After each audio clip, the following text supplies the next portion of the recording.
आप मत सोचना भाई आपका हिल रहा है आप खाली हो। अगर भाई में 14 प्रेत है तो 14 ही आप में है। 14,000 अगर भाई में है तो 14,000 आप में भी है, 14,000 आपकी माँ में है, 14,000 पिता में। खानदान के एक एक व्यक्ति में जिनका डीएनए एक है, जिनका खून एक है, सब में वही 14,000 है। प्रकृति की व्यवस्था को समझ लेना। और अगर श्यामलाल नाम का पूर्वज आपका सबसे आगे है तो वो श्यामलाल सभी में सबसे आगे है। ये नहीं कि एक में श्यामलाल आगे होगा, एक में रामलाल, एक में गोरेलाल, एक में काले लाल, ऐसा कुछ नहीं। जो आगे होगा वही आगे सब में है।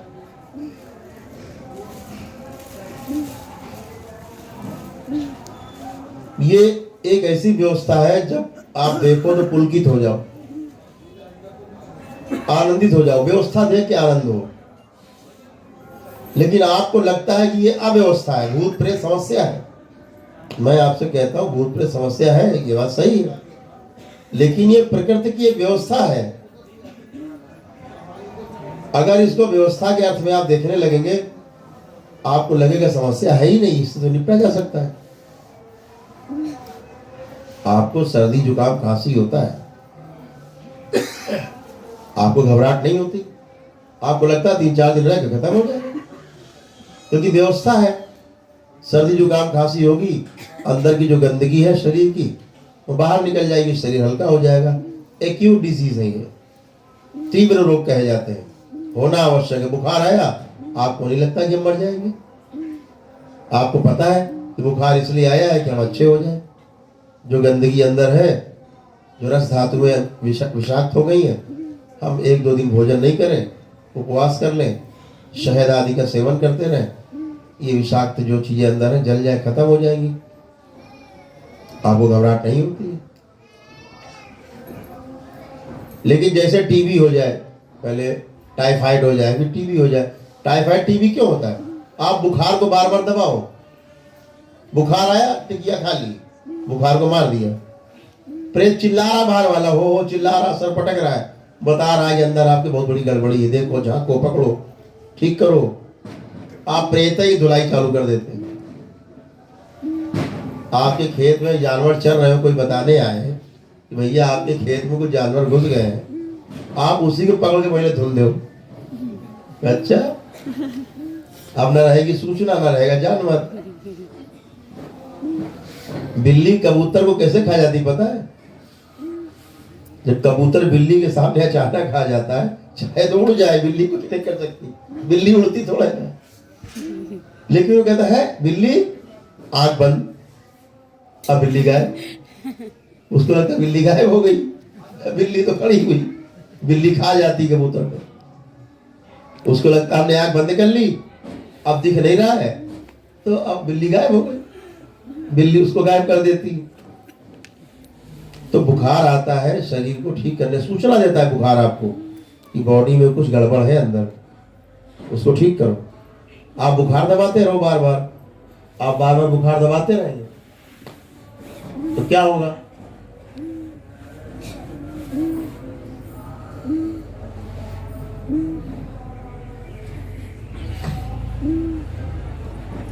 फिर क्या होगा?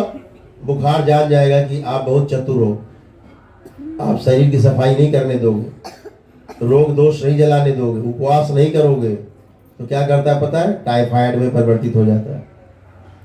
फिर आप खाओ टिकिया, अब बुखार नहीं जाएगा। अब आप लगे हैं, डॉक्टर कह रहा रुक जाओ जरा 10 दिन गुजर जाए फिर तुम्हारा चेकअप कराते हैं, फिर दिखता है हाँ ये तो पॉजिटिव है, अरे टाइफाइड हो गया। अब आप टाइफाइड को भी ऐसे ही नेग्लेक्ट करते रहो तो तपेदिक हो जाएगा, टीबी बदल जाएगा, धीरे धीरे परमानेंट हो जाएगा। समस्या को इग्नोर करने से समस्या घटती नहीं, बढ़ती है।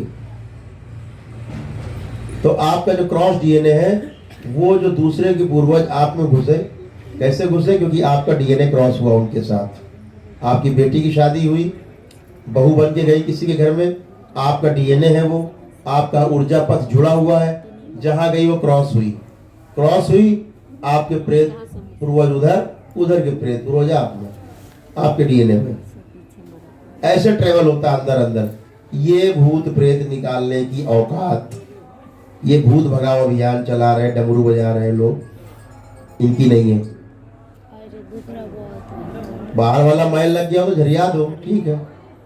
झाड़ फूक उसी कहते हैं, झाड़ना फूकना इसी को है। गंदगी हुई, झाड़ू लगा दी, थोड़ा कपड़े फूक फाक दिया, दरवाजा ठीक हो गया। अगले दिन फिर झाड़ना फूकना है। यही भूत प्रेत आप निकाल सकते हो, यही भूत प्रेत आप भगा सकते हो। पूर्वज की तो इन्हें छूने की औकात नहीं है।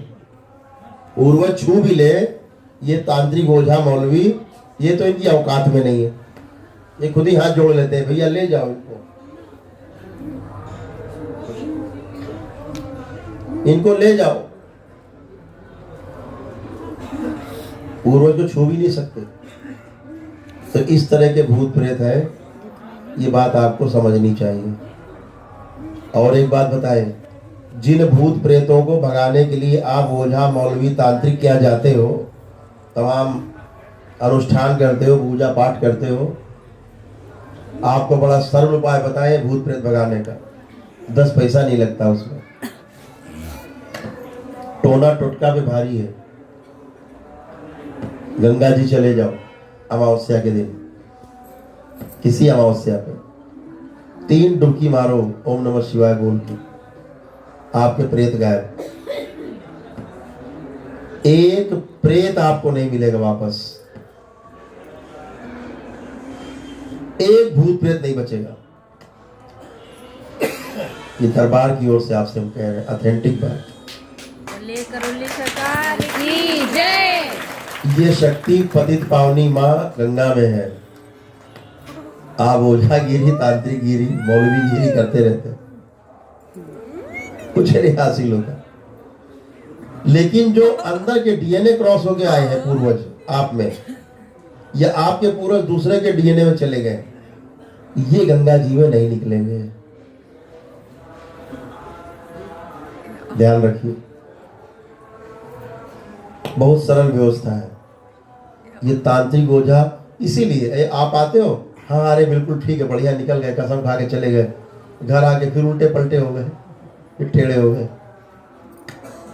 ये जो एक अव्यवस्था दिखती है आपको, इस कारण से दिखती क्योंकि आपने रोग को कभी समझा नहीं। जो बात आपको हम बताएंगे, अगर ये तांत्रिक ओझा आपको बताएगा तो उसकी तो दुकान बंद हो जाएगी। अपनी दुकान कोई क्यों बंद करेगा? पहली बात तो उसको पता हो तो बोले, किसी को पता भी होगा तो बोलेगा क्यों? तो कस्टमर निकल जाएगा हाथ से, आया हुआ पंछी चला जाएगा। व्यवस्था को समझना।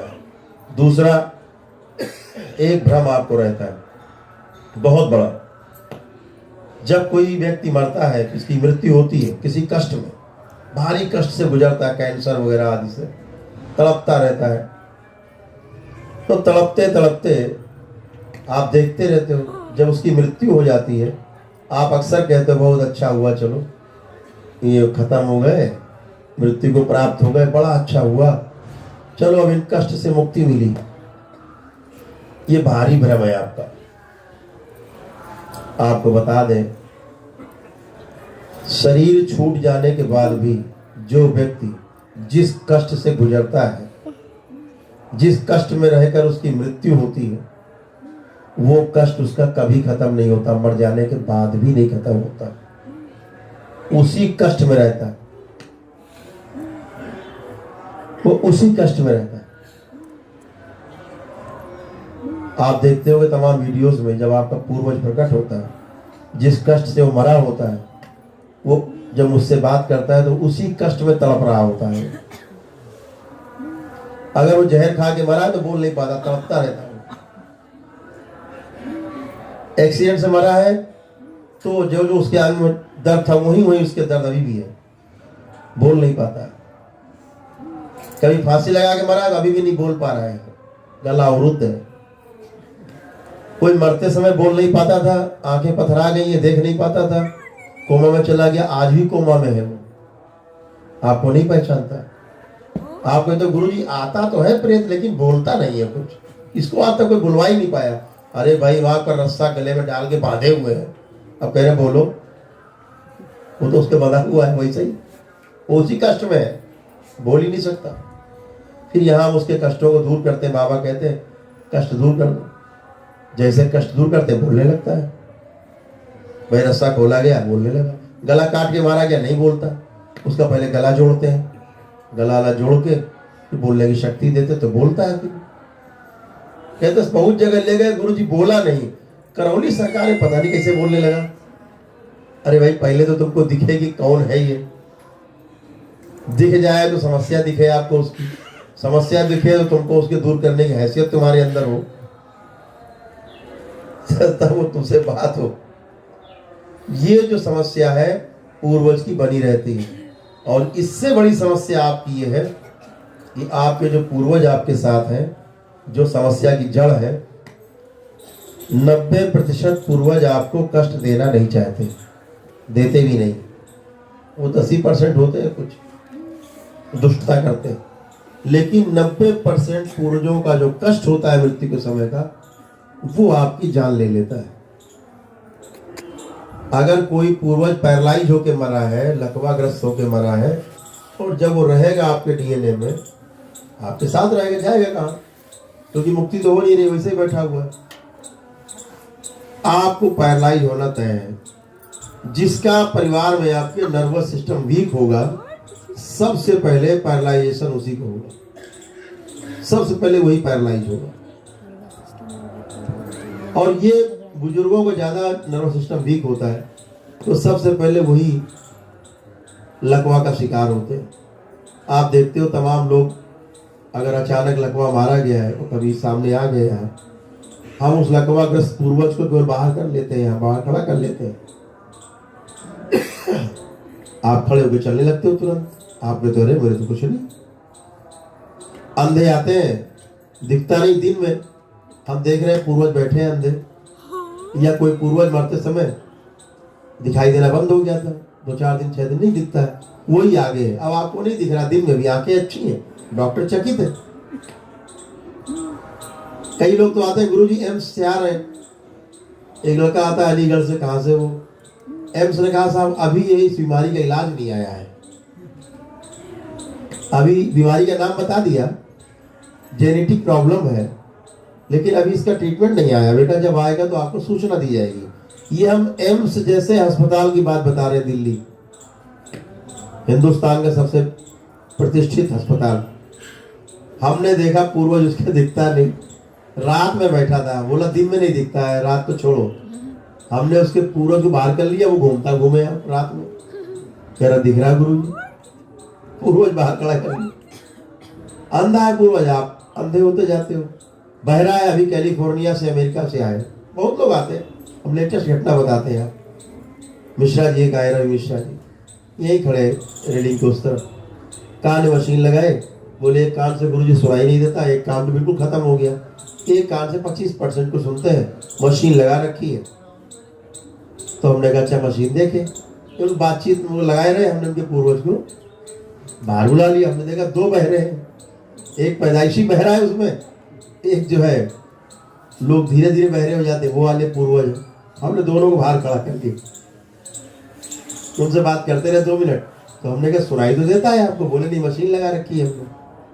तो हमने मशीन तो यार हाथ में ली हो तुम, तो उन्होंने देखा और बात कर रहे हैं। बोले ये कैसे हो सकता है गुरु? हमने कहा तुम तो, बोले 3 साल से अमेरिका में हूं मैं, सारे इसके जतन कर लिए, लेकिन नहीं सुनते, यहाँ सुनने लगे। तो ये जो समस्या है पूर्वजों की, वो आपको, आपके परिवार को तंग करती रहती है, आपको पता भी नहीं लगता।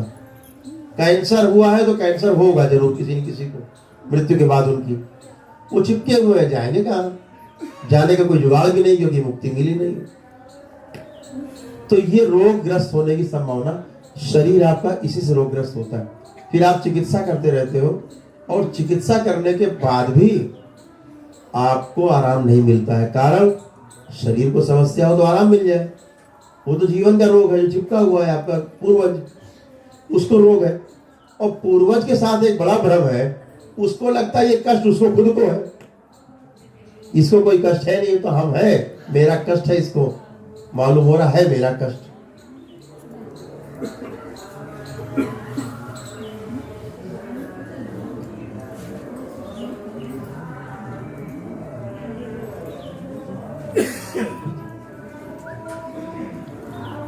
ये जो समस्या है वो सर्वव्यापी हो गई, लोकव्यापी हो गई। और पूर्वज क्यों बैठे हैं इसको भी समझ लीजिए। आपका 10 मिनट लेंगे, इसके बाद हमसे भी बंधन मुक्त हो जाएंगे आप। तो श्रीमद् भागवत गीता का अध्याय 9 श्लोक 25 पढ़िए,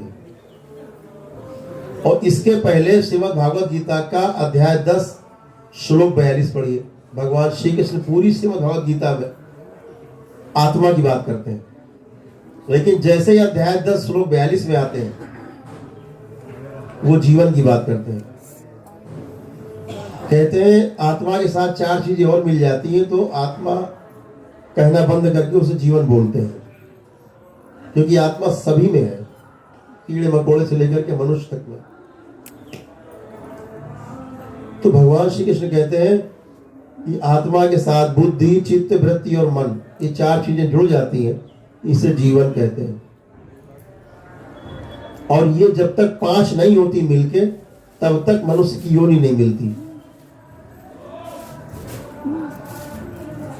ये 5 रहती है तो कुछ ऐसे जीव है, पशु और पक्षी कुछ, जिनको योनि मिलती है। लेकिन जब मनुष्य योनि मिलती है तो 5 चीजें चाहिए, साथ में मेधस भी चाहिए होता है। मेधस केवल मनुष्य में है, किसी जीव जंतु पशु पक्षी किसी में नहीं है। तो ये कहते हैं जीवन।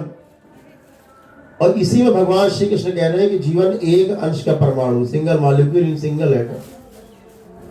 एक एटम में एक ही मॉलिक्यूल। जो विज्ञान के छात्र रहे होंगे, हमारी बात उन तक पहुंच रही होगी ठीक से। कुछ हाथ उठाएंगे, विज्ञान के छात्र कुछ है? बढ़िया है। एक अंश का परमाणु न घटता है न बढ़ता है, न सृजन होता है उसका, न विध्वंस होता है, उसे जीवन कहते हैं। सदा सदा एक सा बना रहता है।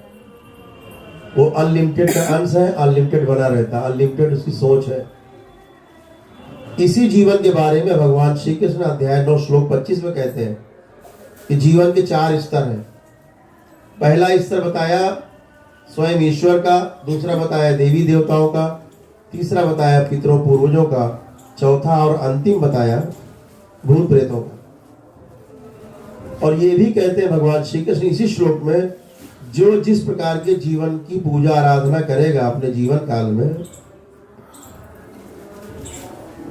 मृत्यु के पश्चात उसको उसी के साथ रहना पड़ेगा। आपने धोखे से भूत प्रेत की पूजा कर दी तो मृत्यु के बाद आपको भूत प्रेतों के साथ ही रहना पड़ेगा। कितने, कब तक रहना पड़ेगा? जब तक आपका अगला जन्म ना हो जाए। और अगला जन्म कब होगा? क्योंकि आप प्रेतों के बंधन में हैं, छूट सकते नहीं। तो कब तक रहेंगे? 1000 वर्ष तक।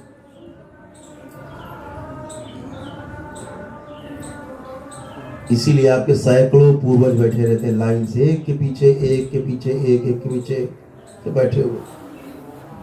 कभी किसी ने कोई भूत प्रेत पूजा कर दी, जादू मंत्र, ये ओझा तांत्रिक मुल्ला मौलवी कर दिया, दरगाह मजार, फंस गए। एक पूर्वज फंसा, उसके पीछे जिसकी मृत्यु खानदान में होगी, किसी की मुक्ति नहीं होगी। अध्याय 9 श्लोक 25 उसके ऊपर लागू है श्रीमद् भगवद गीता का। उठा के पढ़ लेना तो आपको बहुत आराम से बात समझ में आ जाएगी। आपको बात समझ में आ जाएगी। यही आपके फंसने का कारण है, यही समस्या का कारण है। और जब तक आपके भूत प्रेत भस्म या संहार नहीं होंगे, आपके पूर्वजों की मुक्ति नहीं होगी, तब तक आप इन समस्याओं से मुक्ति नहीं पा सकते। क्योंकि अगर पूर्वज है तो भूत प्रेत है, पूर्वज है तो भूत प्रेत है। वो एक व्यवस्था है प्रकृति की कि आपको नुकसान न पहुंचाने पाए पूर्वज, इसलिए भूत प्रेत है। नहीं, पूर्वज को आपको मार के ले जाने में 24 घंटे से ज्यादा का समय नहीं लगता। मौका पा जाए पूर्वज, अच्छे खासे घूम रहे, शाम को आईसीयू में, सवेरे शमशान घाट। इतनी स्पीड है, रोज देखता हूं। रोग कोई नहीं, लेकिन सवेरे शमशान घाट। पूरा का पूरा छप जाता है पूर्वज, 100 में 100। भूत प्रेत के अंदर हैसियत नहीं कि आपको मार सके। बाहर से भूत प्रेत आप में एंट्री करते हैं केवल मजे लेने के लिए। आपके रिलेशन के क्रॉस ब्लड लाइन के जो पूर्वज आते हैं आप में घुस के प्रेत बन जाते हैं, केवल मजे लेने के लिए आते हैं। वो कभी नहीं मारेंगे, आपके पूर्वज आपको मार देंगे, जो आपके अपने पूर्वज हैं। पत्नी का पूर्वज आएगा आपके यहाँ तो प्रेत बन जाता, मार नहीं सकता आपको, तंग बहुत करेगा आपको, आपका जीना आराम कर देगा, रोगग्रस्त आप हो जाओ, जो रोग उसको सब हो जाएंगे, लेकिन मार नहीं सकता। अगर जान से मारेगा तो केवल आपका पूर्वज आपको मारेगा, ध्यान रखो। यह शक्ति केवल उसके पास है। भूत प्रेत आपको मार नहीं सकते। और मारेंगे क्यों? वो तो मजे लेने आए, आप मरे वो बेघर हो जाएगा। कोई कब्जा करके बैठा हुआ घर ये नहीं चाहता कि मकान गिर जाए, वो तो चाहता बना रहे 100-200 साल तक। कहीं गड़बड़ हो रहा होगा तो ठीक करता। आज जब फोटो दिखाते हो ना, गुरुजी हमारे घर में जो है ये आईसीयू में एडमिट है, मैं देखता हूँ लगे पूर्वज, अब प्रेतों की वजह से केवल उनके साथ संकट है। तो मैं क्या करता हूँ, बढ़िया सा प्रेत एक निकालता हूँ आप ही में से, उसको सबसे आगे बांध देता हूँ, और जो पूर्वज लगे होते हैं ले जाने के चक्कर में उनको पीछे कर देते हैं। एक बढ़िया सा प्रेत आगे बांध देते हैं कि अब तू नहीं हटेगा सूक्ष्म द्वार से, यही रहेगा। और प्रेत आपको मारना चाहता नहीं। आप 2-4 घंटे बाद आईसीयू से बाहर आ जाते हो, अपने घर पहुंच जाते हो, क्योंकि प्रेत आगे हो गया। प्रेत आपको मारना ही नहीं चाहता, आपको मर जाने का थॉट्स भी नहीं दे सकता। वो ये रिस्क नहीं लेता कि हम उसको आपको थॉट्स दें और आप मर जाओ। ये सारा कांड आपके पूर्वज करते हैं, और जो जैसे मरा है वैसे ही आपको थॉट्स देगा। जहर खा के मरा है तो बार बार आएगा, जहर खा के मर गया, जहर खा लो इससे अच्छा है। फांसी लगा के मरा है, यही विचार आएगा, फांसी लगा लो, इससे अच्छा फांसी लगा लो, दिन भर विचार आएगा। जैसे मरा है वही विचार आने वाला है, ये बात आपको समझना है। एक उन्नत विज्ञान है, इसको बगैर समझे आप सुरक्षित नहीं, आप इससे मुक्त भी नहीं हो सकते। जब आप अपने घर में हवन करते हैं, सिद्ध हवन या यहाँ करते हैं, तो सिंपल है। होने वाले हवन में जो भूत प्रेत हैं वो स्वयं सरेंडर होते हैं, इसको कहते हैं भस्म होना। जो स्वयं सरेंडर हो रहा है, मार पड़ रही दरबार की भयानक, वो कहता हम जाएंगे इस योनि में नहीं रहेंगे, प्रेत योनि में, अगली किसी योनि में जाएंगे, मजे नहीं लेंगे, अब जाना है। भस्म ऐसा होते हैं। जो दूसरे डीएनए के होते हैं उनसे कहा जाता है भाई वापस जाओ, नहीं जाते, कहते नहीं हमें मार दो, या वो कहते हैं भस्म हो जाएंगे। उन्हें पता है वापस गए तो वहां मुक्ति नहीं है, यहाँ तो मुक्ति का द्वार दिख रहा है। कम से कम 150 साल अपना कर्म भोग भोग के और मनुष्य मिली जाएगी।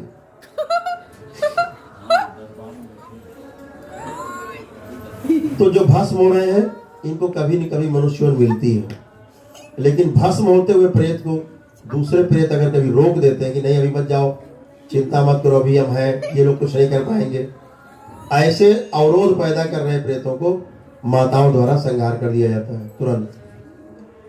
संहार का अर्थ होता है जो 5 चीजें हमने जीवन में बताई हैं आपको, आत्मा, बुद्धि, चित्त, वृत्ति और मन। माताएं जब इनको खा जाती हैं तो जैसे आप जामुन खा के गुठली बाहर फेंक देते हो, ऐसे माँ इनको खा जाती है, और जो बाहर फेंकती है वो आत्मा है। 4 चीजें माँ उसकी खा जाती है, बुद्धि, चित्त, वृत्ति और मन, हजम। अब आत्मा है, अभी कीड़ा मकोड़ा ही बनेगा। इसे जब तक धरती सूरज चांद सितारे हैं, कभी इसको मनुष्य की योनि नहीं मिलेगी, क्योंकि 4 चीजें माँ खा गई और 5 होना जरूरी है मनुष्य की योनि मिलने के लिए। इसको संहार कहते हैं। मुक्ति कहते हैं आपके पूर्व की जो मुक्ति होती है सीधे मनुष्य योनि मिलती है, सही है, कोई बीच में कोई योनि नहीं। और 54 दिन के अंदर आपको, जब आप दरबार से मुक्ति पाते हो, आपके मस्तक में मुक्ति का चिन्ह बन जाता है, पूरे खानदान परिवार में जैसे आप दूसरी अमावस्या करके अंतिम पूर्वज आपका जाता है, आप सभी के मस्तक पे एक मुक्ति का चिन्ह अंकित हो जाता है। ये अंकित हो जाने के बाद और आपकी जो आपका डीएनए का जो ऊर्जा पथ है, 7वां हवन पहली अमावस्या जैसे करते हैं, सीधे शिवलोक में पूजनी बाबा और माँ के द्वारा जोड़ दिया जाता है। फिर आप में कोई भूत प्रेत की एंट्री नहीं होती। आप तमाम वीडियो देखे होंगे, पूर्वज से पूछते हैं भाई तुम्हारे अंदर कोई जुगाड़ है कोई भूत प्रेत आने का तो बताओ, तुम्हारे परिवार खानदान में किसी बच्चे से लेकर बुजुर्ग तक में, कहता नहीं नहीं अब कोई जुगाड़ नहीं, अब नहीं आ सकता। क्यों? वो भगवान भोलेनाथ और माँ कामाख्या के मजबूत संरक्षण में है आपका डीएनए, इसलिए उसमें एंट्री करने का कोई जुगाड़ नहीं बचता। और कब तक एंट्री नहीं होती? जब तक आखिरी व्यक्ति भी आपका जीवित है, आपके खून का, आपके डीएनए का, चाहे 100 पीढ़ी हो जाए चाहे 1000 पीढ़ी हो जाए, ये शिवलोक से ही जुड़ा रहेगा। और वहां जुड़े रहने का मतलब है कभी भी आप लोगों में भूत प्रेत दोबारा घुसने का कोई साधन नहीं बचता। हमेशा आप बाधाओं से मुक्त रहते।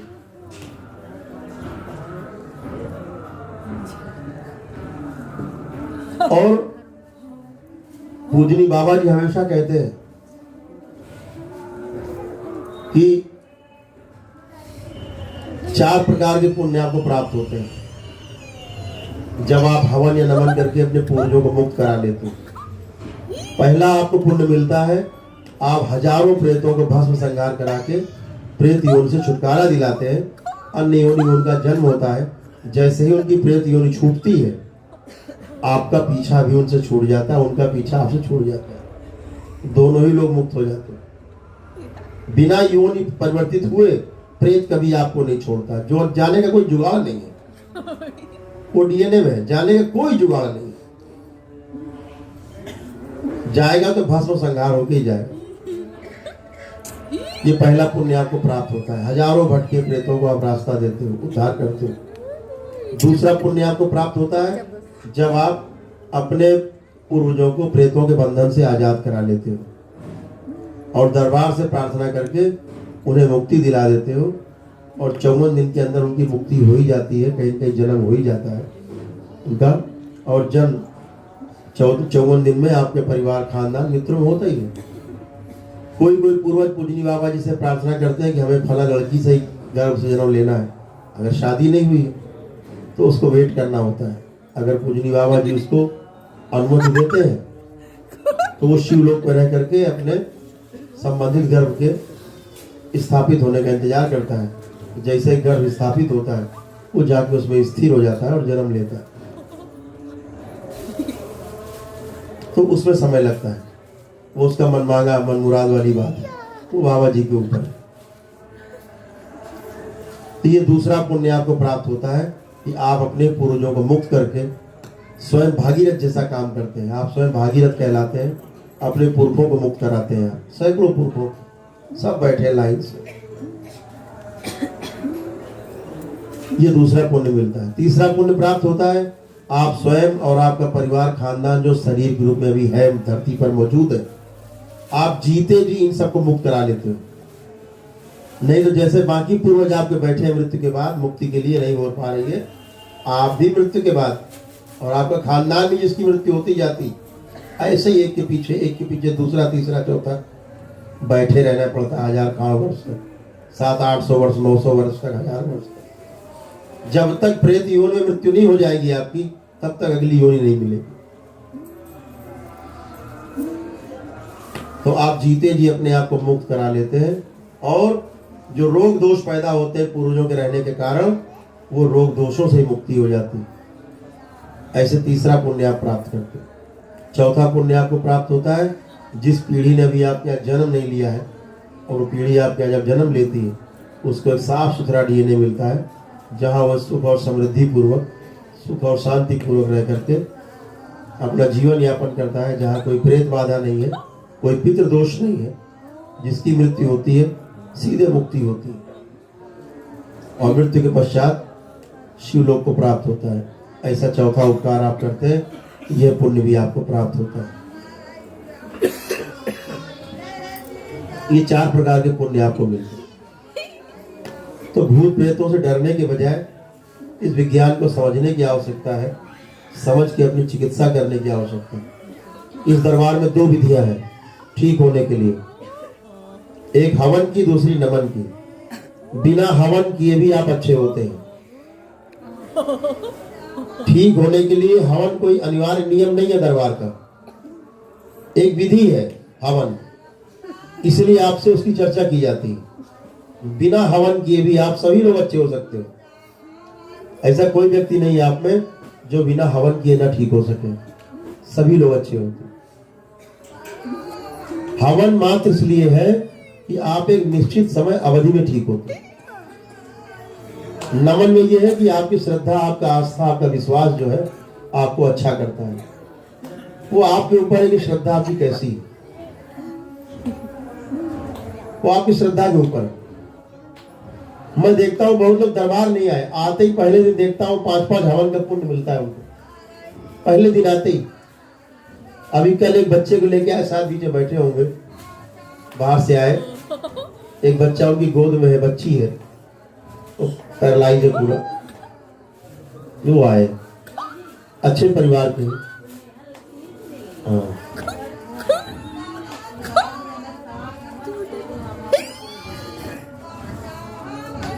तो है ही। अब वो बच्ची मेरे पास लेके आए। अब हम लोग देख रहे हैं कि 5 हवन का पुण्य बच्ची में, उनकी माँ में, उनकी मतलब बच्ची की माँ में, बच्ची की पिता में, सब में 5 हवन का चिन्ह बना हुआ है।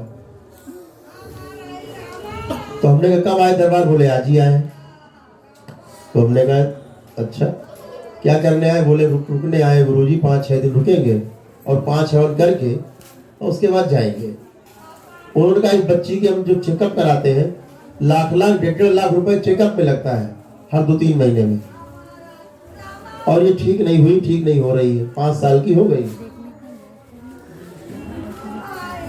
तो हमने क्या करना है? तो बोले कल से गुरुजी चाहते हैं हवन करें 5 दिन रुक के। तो हमने हवन कैसे करोगे?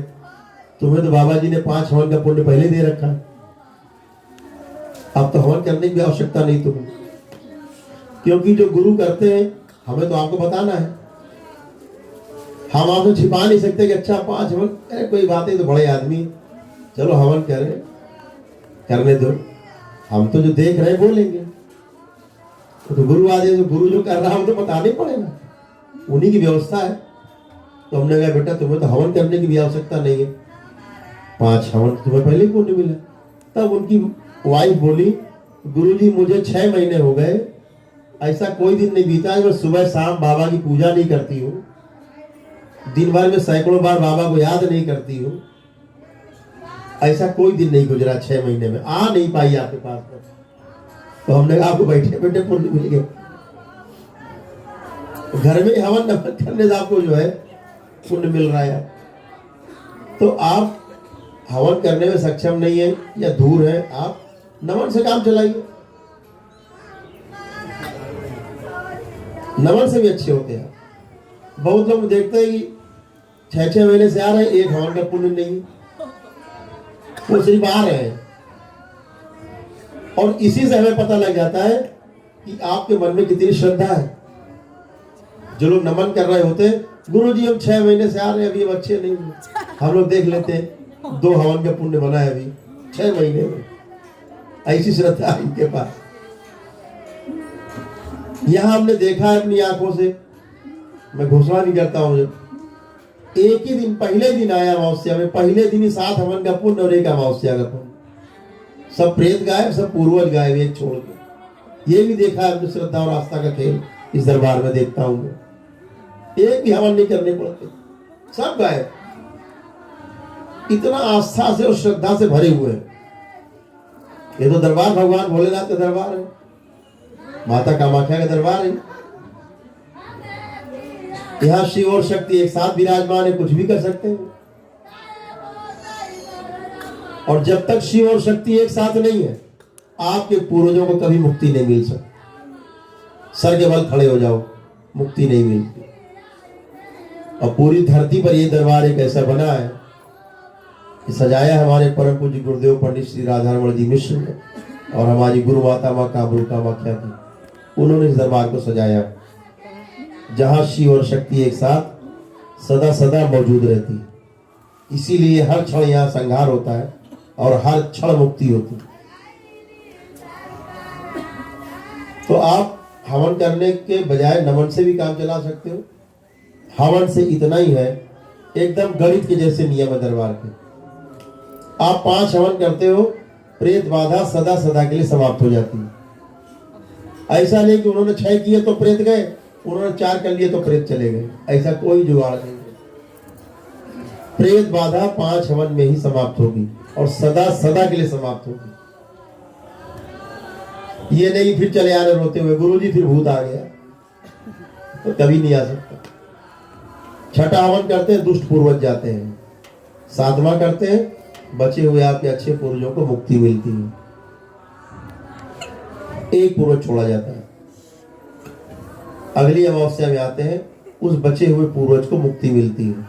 इस प्रकार आपके मस्तक पर एक मुक्ति का चिन्ह अंकित हो जाता है और वो मुक्ति का चिन्ह अंकित होते ही आप सदा सदा के लिए बाधाओं से मुक्त होते हैं और पितृदोष से हमेशा के लिए मुक्त हो जाते हैं।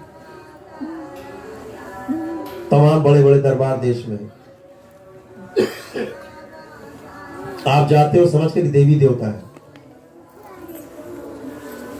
शास्त्रों में वर्णन है, 8 अंगुल से ज्यादा ऊंची मूर्ति घर में आप रख के पूजा कर रहे हैं, मतलब आप प्रेतों की पूजा कर रहे हैं। 8 अंगुल से अधिक मूर्ति की ऊंचाई नहीं होनी चाहिए।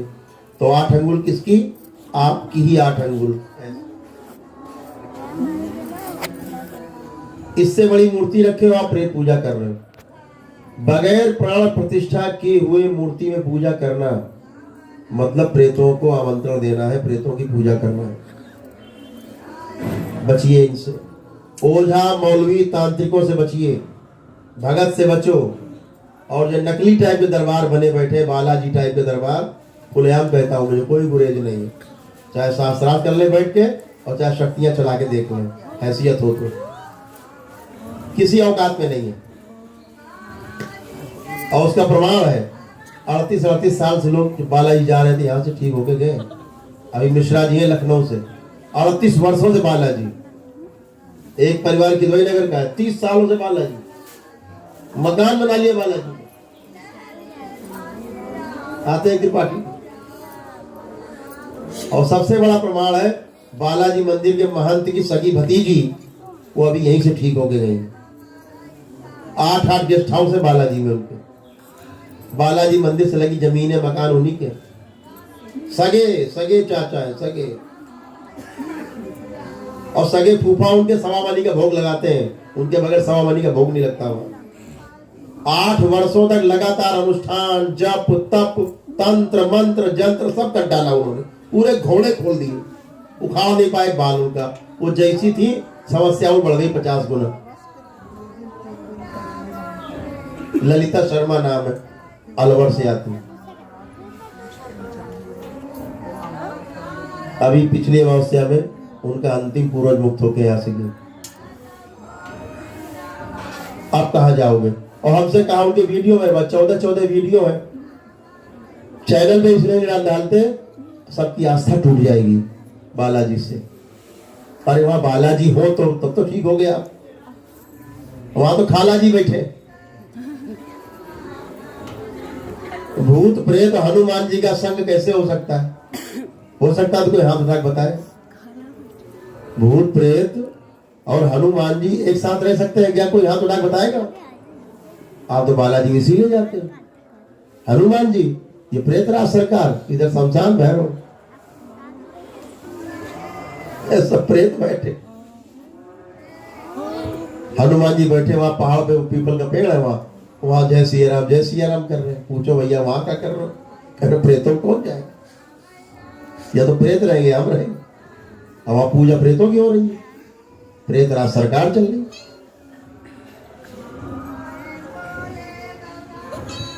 ये जो गए आप तो बालाजी समझ के गए, पूजा करके प्रेतों की चले आए, फंस गए। बचिए, इन मदारियों से बचिए। वीडियो इसलिए नहीं डाले उनके रेणुका शर्मा के, हमने चैनल पर इसलिए नहीं डाले, लोगों की आस्था टूटेगी हनुमान जी से। लोग तो पूरी बात समझते नहीं, अधूरी पकड़ लेंगे, अरे हनुमान जी में दम नहीं है इसलिए प्रेत नहीं भागे। अरे हनुमान जी में तो इतनी दम है, नाम ले लो साला प्रेत भाग जाता है। सिर्फ नाम ले लो हनुमान जी का, प्रेत भाग लेता है। लेकिन जब कैंसर हो जाता है तो टैबलेट से काम नहीं चलता, फिर आपको योग्य सर्जन के पास जाना पड़ता है। पूरे वेद पुराण शास्त्र आपने तमाम अध्ययन किए होंगे। भूत प्रेत किसके साथ रहते हैं? हनुमान जी के साथ कि शिव जी के साथ? तो सर्जन तो शिव जी, बारात तो इधर है। तो ये व्यवस्था को समझे बगैर आप दौड़ लगाते हैं। अब वो आई यहाँ तो तड़प रही, हमने क्या हुआ? बोले गुरु जी हमको लगता है बंधी हुई है 25 साल से, ललिता शर्मा। हमने देखा उनके पूर्वज है, 200-250 साल पहले मारा गया तंत्र के द्वारा, वो तार से बंधा हुआ है। बाबा ने कहा बेटा इसका तंत्र काट दो, हमने काट दिया। और अब कैसा लग रहा? बोली अब तो फूले फूले। घर बंधा हुआ था, बाबा ने कहा भी काट दो, तंत्र से काट दिया। अब उनका सब अच्छा अच्छा। अब हमसे आखिरी समय जब आखिरी पूर्वज उनका मुक्त हुआ तो हमसे बोली गुरु जी हमारी भाभी आना चाहती है। तो हमने भाभी, तुम्हारी भाभी कौन सी? बोले महंत जी की बहू, उनका ही भूत प्रेत है। और जब महंत जी अपनी बहू को नहीं ठीक कर पा रहे हैं, बालाजी मेहंदी और बालाजी के, आप पे भूत प्रेत का हाथ भगा देंगे? कौन से पूर्वज आपको मुक्त कर देंगे? हैसियत में नहीं है। आप ऐसे ही भूत प्रेत पूजा की अध्याय 9 श्लोक 25 श्रीमद् भागवत गीता का आपके ऊपर एप्लीकेबल है, अप्लाई हो गया। अब आप फंसे ऐसे। और दूर की बात क्यों करें, अपनी बातों पे आते हैं। 2 मिनट लेके आपको समाप्त करते हैं। दरबार के जो नियम बताए हमने, सिद्ध हवन है, 10 साल का बच्चा भी कर सकता है। भगवान शिव परिवार की पूजा करते हैं, हवन में अग्नि देते हैं, 3 बार में पूरी सामग्री को ओम नमः शिवाय बोल के डाल देते हैं। 3 ही बार में पूरी सामग्री, हवन चालू। भगवान भोलेनाथ के भजन लगा दीजिए टीवी पर या अपने मोबाइल पे, माताओं के भजन लगा दीजिए। जिसमें पेशे सवारी आती है थोड़ा पीटे कूटेगा घर में, दरबार के संरक्षण में रहेगा। दरबार पूरा रहता ही है, आपने हवन में अग्नि दी, पूरा दरबार पहुंचता है, सब दरबार के संरक्षण में होता है। बहुत लोग दर्शन होते हैं उनके, बहुत लोग दर्शन नहीं होते, लेकिन दर्शन नहीं हो रहे इसका मतलब दरबार नहीं, दरबार पहुंचता है। भस्म और संहार आपके घर में होना शुरू होता है। 10 साल का बच्चा कर ले, ना कोई मंत्र पढ़ना है, ना कोई जादू टोना करना है, ना कोई टोना टटका कर रहे हैं, ना कोई मंत्रोच्चारण कर रहे हैं, ना बार बार कोई आहुति डाल रहे हैं। सिद्ध हवन है, सिर्फ अग्नि देनी है। 10 साल का बच्चा करके भूत प्रेत मार लेता है। इतनी हैसियत भूत प्रेत की है, कोई औकात नहीं। समस्या केवल पूर्वजों में है, पूर्वज ही मुक्ति पाते हैं, यहाँ मुक्ति पाएंगे ही। और आप दरबार के नियम और विधियां बहुत सरल सरल हैं, सुबह से आप सुनते रहते हैं, उनको अपना करके और सबको मुक्ति दिला करके स्वयं मुक्ति पाते हैं। तो धीरे धीरे करके चीजें ठीक होती हैं। 7 हवन ये भी समझ लीजिए, ऐसा भी नहीं 7 हवन के लिए मुक्त हो गए, लिखा रहता है यहाँ खुला खुला। प्रेतों, अब इस बार से व्यवस्था पूजनी बाबा जी ने की है, नई शक्ति खोली कि जैसे पूर्वज मुक्त होते हैं पहली अमावस्या में, उनका बचा हुआ असर उनके साथ ही निकल जाता है।